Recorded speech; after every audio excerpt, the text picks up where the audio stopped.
आम जगा भारी बड़िया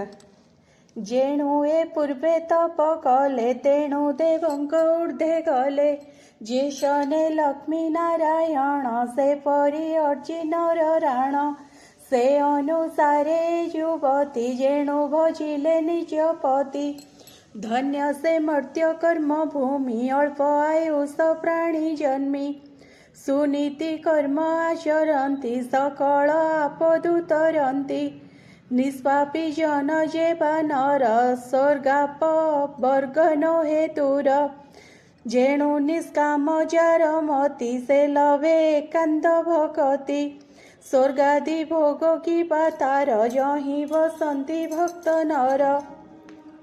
कृष्ण चरित्र नित्य भावी रोम पुलके अश्रुद्रवी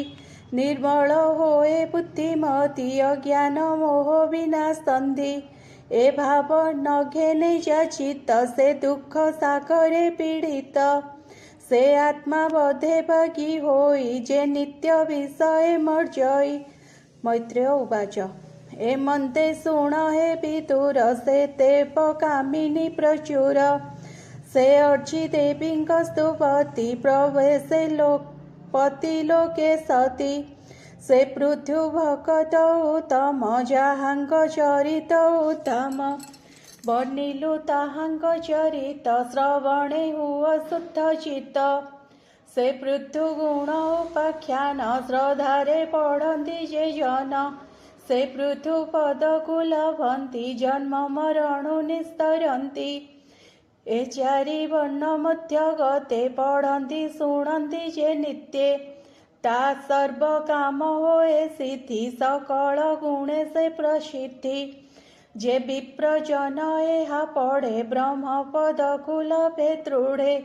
क्षत्रिय कले अध्ययन राज्यत फणे से निपुण गायन कले वैश्य जन कृष्यादि वाणिज्य निपुण से ज्ञानी जने श्रेष्ठ होई धर्मार्थ जीवने जियई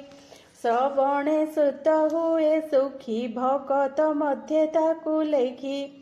त्रिकाल श्रवण कीर्तने जे नर नारी शुद्ध मने सकल कामार्थ लभन्ति भोगान्ते वैकुण्ठे वसन्ति निर्धन अपुत्रिक जन लभे अपत्य बहुधन अकीर्तिमंत जे जन श्रवणे लभे कीर्तिमान से पुण्य मृत्युर चरित श्रवणे मूर्ख ही पंडित जे अनुदिने अध्ययन्ति असुर्व कर्म विनाशन्ति जस आयुष धन तार श्रवणे बढ़े निरंतर अपरे धर्म अर्थ चारि लभन्ति दीप्तावनिस्तारी जे बे क्षत्रिय रिपु भये श्रवणे चतुर्दिक जये से सर्व कर्म फल पाई निरते चेतृणे शुणई से पुण्य मृत्युर चरित सत्य विशुद्ध होए चित्त पठन करे जेबा प्राणी सुसाधु मध्य ताको गणी